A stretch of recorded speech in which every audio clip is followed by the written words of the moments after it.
Hi, I'm Angelus and this is Storyboard.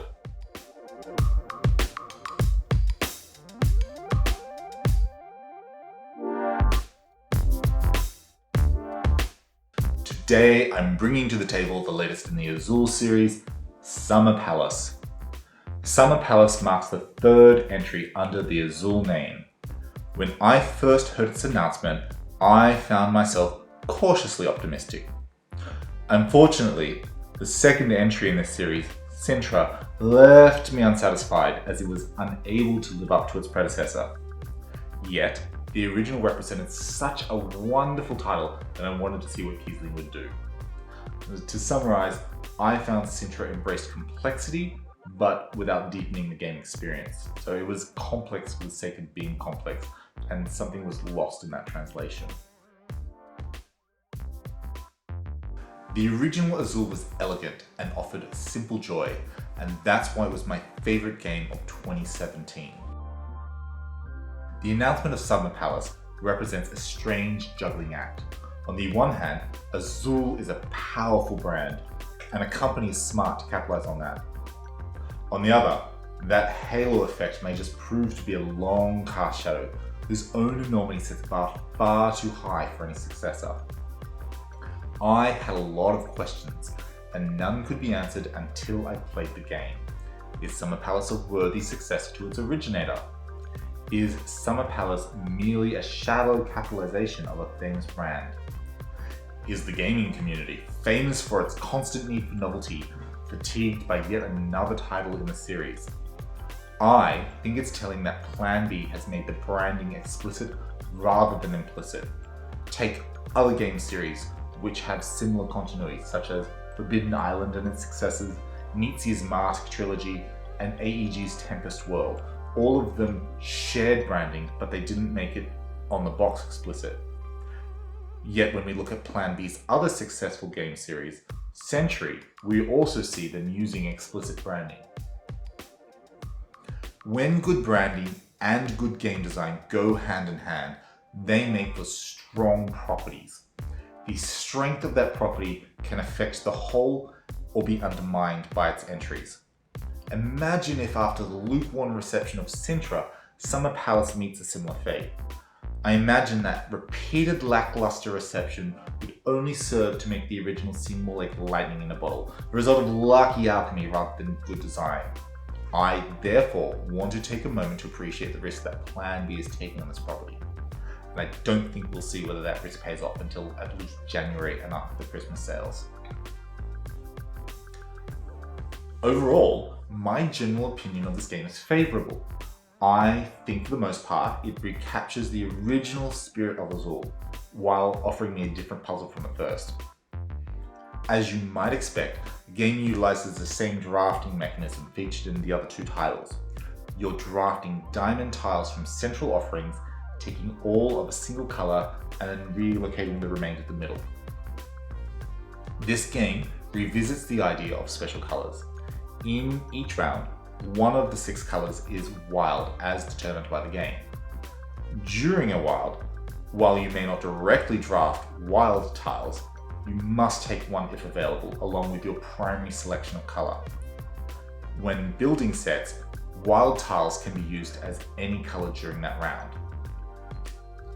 The specific variation that this game focuses on is over a hexagonal mosaic puzzle. In order to place tiles on your board, your goal is to accumulate and form sets of the same colour. You place one on the board and then discard the rest. You score each placement based on the connected runs of tiles in each florette. A single tile is 1 point, but a connected series of several tiles is several points of that number. And here is where we find some of that original magic of Azul. The accumulation of tiles overall was important, but there were very interesting strategic reasons to prioritize particular colours in your drafting. Additionally, there are illustrated icons on the board, and the game rewards you for completely enclosing them, allowing you to draft bonus tiles. Part of the fun of this game is exploiting that positive feedback loop, amassing larger collections of tiles. I found that unless you properly exploited this mechanism, you probably weren't going to acquire enough tiles across the course of the game to easily meet your endgame scoring goals. Certainly, the way the game can cascade through exploiting this mechanism was highly thrilling.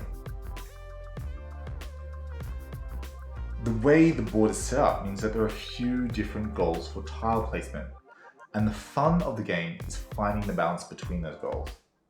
While the goal of placing tiles directly for points, compared to goals towards gaining bonus tiles or towards those endgame scoring mechanisms, do offer different pathways. They're not diametrically opposed, and they reward players who figure out what other players aren't doing them and then do them. However, I have a few pertinent criticisms of the game, and I think that this means it will be a good game buoyed by the original rather than a remarkable hit in its own right. Firstly, the game doesn't stand as well as a two-player experience. In the jump from 5 types of tiles to 6, there is a throttling effect at lower player counts. Simply put, because there is an increased variety of colour, there was an increased probability for one colour just to not show up in a given round, or at least in lesser amounts. And especially in lower player counts with smaller factory offerings, that was magnified. The presence of wild tiles is meant to offset some of that, offering versatility, but I still found myself running into more quagmires than not in two-player games. I never really found myself blocked in terms of tile shaking, more I found myself painted into corners. Let me compare to the original for a moment. In the original, as tiles dry up each round, and due to the strict placement of tiles, there are opportunities that allow you to force the opponent's hand. They draft tiles in such a way that can punish them and penalize them in points. In Summer Palace, there's not really a way to force that sort of spiteful reaction in the same way. And while this makes for a milder and more friendly game, I found my problems were more an experience of running out of steam. The sting of a punishing draft was an exciting aspect of the game, and I just didn't find it here. And I found the problem was most pronounced in the two-player game. It was never so much that it ruined the experience as a whole for me. I still had fun, but the game felt less dynamic than when I played it at the multiplayer count. My final critique is an aesthetic one, as I found the design of the tiles underwhelming. In the original game, the tiles are a prominent feature of the experience. They have weight, they have visual texture, they created and set an excellent tone for the game.